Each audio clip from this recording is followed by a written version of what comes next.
everyone, welcome to my channel The Tooth Fairy, and our today's topic is amelogenesis imperfecta.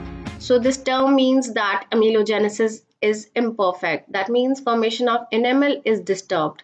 So let's just give a look how enamel is formed. So firstly, there is deposition of organic matrix. Organic matrix contains so many proteins: amelogenin, enamelin, ameloblastin, and many other.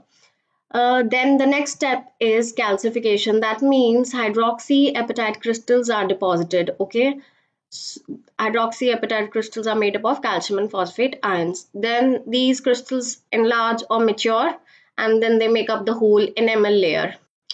So if there is problem with any of these steps, the enamel is disturbed. Let's just look at the first case. If there's problem with deposition of organic matrix, that is, there's some problem with the proteins which are forming the matrix. So ultimately the height can be short. Okay, the enamel width and length can be less. So this is about hypoplastic, which is one type of amelogenesis imperfecta. So this will be the hypoplastic type. Then the next is hypocalcified, in which there will be less crystals, or there is some problem with the hydroxyapatite crystal. So that is hypocalcified type. And this is hypomaturation type. Okay, so the crystals were okay, the crystals were normal in number, but somehow they didn't mature, so it resulted in hypomaturation type of amelogenesis imperfecta.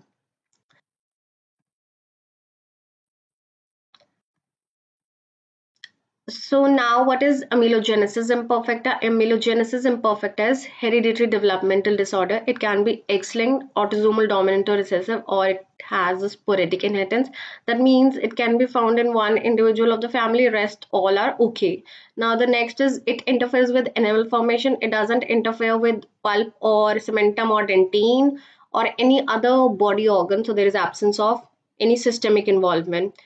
Next is that it is present in both primary and permanent dentition. That means it is going to need treatment for both primary, mixed, and permanent dentition.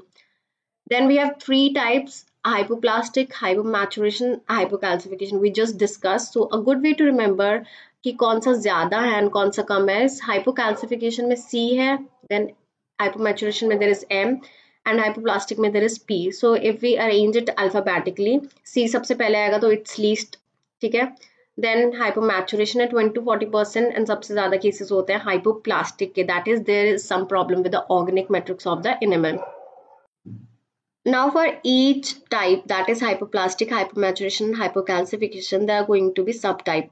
Okay, so subtypes are based on how they are inherited and which genes are altered. So because we have multiple mode of inheritance like X-linked, autosomal dominant or recessive or sporadic, and genes, how genes play part in this is because genes are going to form the genes are the locus where the proteins are made and by translation process, and proteins are part of the organic matrix of the enamel. So mode of inheritance and alteration of genes is the basis of division into subtypes. So next, if we talk about the genes involved, organic matrix, amelogenin, the first protein, it makes up like 90% of the enamel. The other one are ameloblastin and enamelin, which are a little more in number, more percentage. Then enamelizin, calcarein, tuftelin, these all genes and proteins are involved. So let's just see what are the clinical and radiographic appearance of these three types. Hypoplastic form में we already know that there will be thickness of there will be the reduced thickness of enamel. Mineralization maturation normal होगी. Hypomaturation में there is normal matrix formed. Hypocalcified में भी there is normal matrix formed, but both have problem in mineralization process. Okay, so जो hypoplastic form है, it has less thickness of enamel, but the enamel which is formed is of like better quality than hypomaturation, hypocalcified, so it is less prone to attrition, while hypomaturation and hypocalcified form, they are easily broken down. Okay, they both are hypomineralized. Now the color can appear normal in case of hypoplastic. It can appear yellow to dark brown, and it can also be yellow to dark brown in both the cases of hypomaturation and hypocalcified. This can be the question that in which type the rough, irregular, or pitted enamel is found. So hypoplastic form. Then we have radiographic appearance, which is important. Now, in hypoplastic, because there was no problem with the mineralization process, so enamel and dentine, they appear normal. Then in this hypomaturation, enamel has similar radio density as dentine. Okay. And in hypocalcified, enamel is less radiopaque than dentine because it has less hydroxyapatite crystals. तो उसकी radiopacity भी कम हो जाती है than dentine. So this is given in Schaeffer's. So this is just showing the types, the subtypes which we just talked about.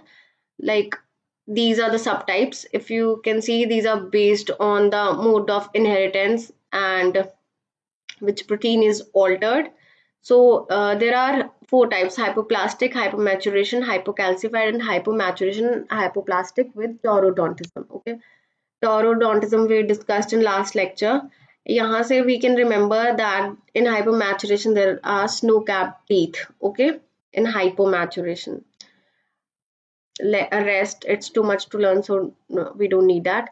So in hypoplastic AI, we just discussed that it is pitted, it has grooves or furrows, and enamel is thin. Okay, then the crown size can vary from small to normal, and small teeth may lack proximal contacts because there is loss of enamel from all sides, so there may be spacing in between, because otherwise enamel की thickness ज़्यादा होती तो कोई spacing नहीं थी, but यहाँ पे there is loss of enamel thickness, so there lack the proximal contacts. Now enamel may be rough, smooth, pitted, grooved, or locally hypoplastic, or या तो locally hypoplastic है, that is some part of the tooth is hypoplastic, or it can be completely hypoplastic, that means it can, the crown may appear with the enamel, whole crown. Next is hypocalcified AI. We just read everything, but it's just an overview. So hypocalcified AI or hypomaturation, we know there will be sensitivity, there will be poor aesthetics, there will be early loss of enamel because they are prone to attrition, and they at the time of eruption they look normal, but dhire dhire they abrade. Okay, and then also there is delayed eruption of teeth. There can be anterior open bite, and also there can be deposition of the supragingival calculus.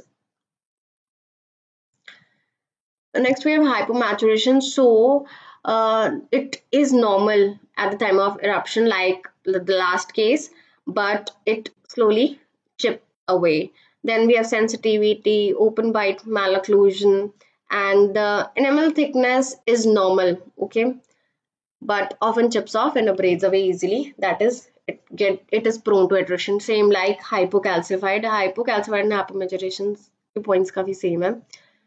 Then the other one is hypomaturation hypoplastic with taurodontism. Okay, so taurodontism is like large bulbous pulp chambers, जो we read in last lecture. So rest all is a mixture of hypomaturation and hypoplastic. That means the crowns are going to show pitting and they will be hypomineralized. They will lack the proximal contact. The enamel contrast is normal to slightly greater than dentine. That is, it can be little more radiopaque than dentine, but less than normal enamel. So this is case of hypoplastic and hypomaturation, amelogenesis imperfecta with taurodontism. Taurodontism we can see on X-ray. Now we'll talk about the treatment because it's going to affect the primary, mixed, and permanent dentition. So we are going to do the treatment in 3 stages. First is the temporary phase, that is during the primary and mixed dentition. So primary and mixed dentition may we are going to prevent the attrition and will maintain the adequate space and vertical dimension of occlusion, because it is very important to maintain space. That's why in pedodontics we also use space maintainers, and we use stainless steel crowns on primary molars to maintain the vertical dimension of occlusion. For aesthetics and also for the vertical dimension, we can use these aesthetic aesthetic restorations. And then we have transitional phase when all the permanent teeth have erupted. We are going to use same stainless steel crown for permanent molars to maintain the vertical dimension, also to maintain tooth vitality, decrease sensitivity, maintain the function of the teeth and aesthetics. It's very important to give stainless steel crowns and composite resin restorations on occlusal surface. Next is permanent face in adulthood, when all the surgical growth, when all the skeletal growth is over, the skeleton is not growing anymore. So the crown lengthening and gingival recontouring procedures and periodont orthodontic treatments are also done to close the interdental spaces and for anterior open bite also, and RCT is done to maintain the vitality of the remaining tooth. And orthognathic surgery can also be done, like depending on the case. So thank you all.